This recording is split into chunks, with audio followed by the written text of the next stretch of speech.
Hello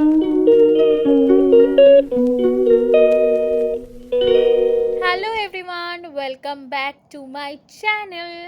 so দেখতেই পাচ্ছ আমি সকাল সকাল ঘুম থেকে উঠেছি একটা পাফি ফেস নিয়ে। তো চলো আজকে দিনটা শুরু করি। আর সকালে উঠেই প্রথমে আমি আমার বারান্দায় যাই, যেটা থেকে ভিউটা খুবই সুন্দর আসে। তারপর আমি সকালবেলা চান করে খেয়ে নিলাম ব্রেকফাস্টে পাউরুটি। আর আজকে একটা স্পেশাল ব্যাপার, এখানে দেখছো পেঁয়াজ কাটা, সব মশলা রাখা, ভাবতেই পারছো কি হতে পারে। আজকে মা করছে ফ্রাইড রাইস, সো গাজর, বিনস আর ক্যাপসিকাম কাটা দেখতেই পেলে। আর মা কড়াইতে আলু ভাজতে দিয়েছে, কারণ আজকে হবে ফ্রাইড রাইস আর মাটন কষা। আর মাটনটা আমার খুব ফেভারেট। মাটন কষা কি মাটনের ঝোল, আমি দুটো খেতেই খুব পছন্দ করি। এখানে মা কড়াইতে আলুটা ভাজা ভাজা করবে, আর ওখানে আমাদের সবাইকেই ছোটোখাটো কাজ দিয়েছিল আমার মা, বাট আমি সেরম একটা কিছুই করিনি।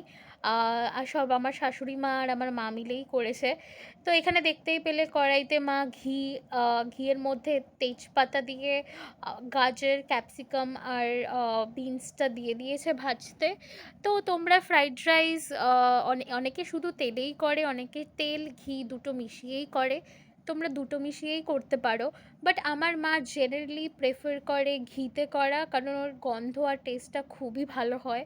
আর মার হাতে ফ্রাইড রাইস খেতে আমার খুবই ভালো লাগে। আর যেহেতু মা আমার বাড়িতে এসছে, তাই আমি রিকোয়েস্ট করলাম যে ফ্রাইড রাইস আর মাটনটা বানাও তুমি, কেন আমরা সবাই একসাথে এটা লাভ ওঠাই। তুমি বানাও আর আমরা সবাই মিলে খাই। তো এখানে দেখতেই পাচ্ছ আমার শাশুড়ি মা ফ্রাইড রাইসের জন্য ভাতটা কড়াইতে দিয়ে দিচ্ছে। এবার ভাতটা একটু ফ্রাই হবে ধীরে ধীরে। আর আমার এফর্ট খুবই সামান্য ছিল আমার দুই মায়ের কাছে, আম, কারণ এরা দুজন অনবরত করে যাচ্ছে। আর আমি একটু এফর্ট দিয়েছিলাম, সেটা হচ্ছে আমি জাস্ট মশলাটা করে দিয়েছিলাম, তাতেই আমার ঘাম ছুটে গিয়েছিল। তো দেখতেই পাচ্ছ এখানে এবার আমি মিক্সিতে গ্রাইন্ড করছি মশলাটা। তাতেই আমার যেন কত এফর্ট দিতে হচ্ছে এমন একটা ভাব করছি।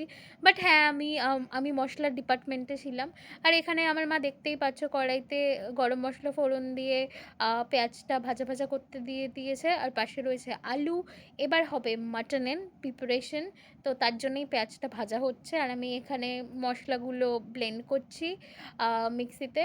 তো এখানে মা এবার মাটনটাকে ম্যারিনেট করে নিল দই আর লঙ্কার গুঁড়ো, হলুদ গুঁড়োর সাথে। তোমাদের বাড়িতে যদি দই না থাকে, তোমরা টমেটো দিয়েও ম্যারিনেট করতে পারো, বাট দই দিয়ে করলে বেটার হয়। আর মাটন যদি মাটন করার 1 ঘন্টা আগে ম্যারিনেট করে রাখতে পারো তো খুবই ভালো হয়। ট্রাই করে দেখতে পারো, এই টিপসটা আশা করি কাজে লাগবে। তারপরে মা মাটনটা ম্যারিনেশন ভালোভাবে করে কড়াইতে দিয়ে দিল মাটনটা। মাটন বেসিক্যালি নির্ভর করে কষানোর উপর, তো কত কষানো হবে মাটনটা খেতে ততই ভালো হবে।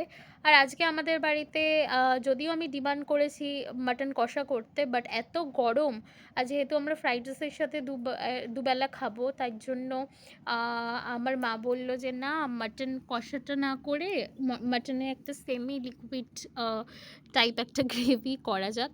দেখতেই পাচ্ছ এখানে মাটনটা কষানো হচ্ছে লাল লাল করে। উফ, দেখেই মানে একদম জিভে জল চলে আসার মতো অবস্থা। নাও এবার আমাদের মাটন রেডি। মাটনের লাল লাল গ্রেভি, এটাকে তোমরা ঝোলও বলতে পারো, সেমি গ্রেভিও বলতে পারো, বাট আই থিঙ্ক আমার মতে এটা সেমি গ্রেভিই হয়েছিল। আর এখানে ফ্রাইড রাইসের গাজর, বিনস এটা একটু করে ফ্রাই করে রাখা, কারণ যদি কারোর আবার ফ্রাইড রাইস লাগে তো আবার ভাতটা তাড়াতাড়ি করে বসিয়ে করা যাবে বলে। তো এখানে আমি খেতে বসে পড়েছি এত আনন্দের সহিত, যেন আমি প্রথমবার ফ্রাইড রাইস মাটন খাচ্ছি, কিন্তু একদমই না। যেহেতু মার হাতের রান্না আর অনেক দিন পর আমার শ্বশুরবাড়িতে বসে খাচ্ছি বলে আলাদাই এক্সাইটমেন্ট ছিল, আর খুবই ভালো হয়েছিল। তারপর দীপ লিচু নিয়ে বসে গেল খাওয়া দাওয়ার পর, আর লিচু আমারও ফেভারেট। তো আমিও এখানে ওর সাথে লিচু খাচ্ছিলাম, আর লিচুটা খুব ভালো ছিল।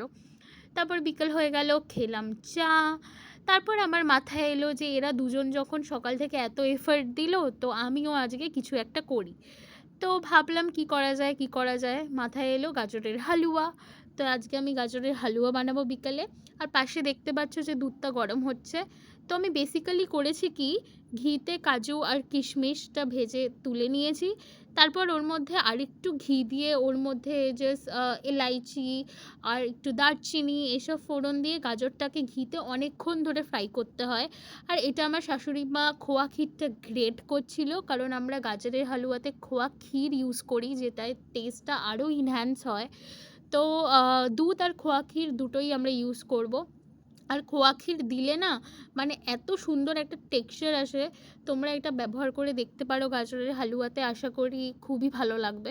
অনেকে শুধু দুধেও করে, সেটাও ভালো হয়, বাট ইয়েস, ট্রাই করে দেখতে পারো যদি এটা কাজে লাগে। তারপরে গাজরের হালুয়া রান্না করে এত গরম লাগছিল, তো তারপর ফ্রেশ হয়ে আমরা সবাই মিলে চলে গেলাম ছাদে। আর আমাদের ছাদ থেকে ভিউটা বিকেলবেলা এত সুন্দর আসে, তোমাদের কি বলবো। তো দেখতেই পাচ্ছ ভিউটা। তো এভাবেই দিনটা শেষ করলাম। Thank you for watching and subscribe to my channel please. সুস্থ থেকো, ভালো থেকো, আবার দেখা হবে, টাটা।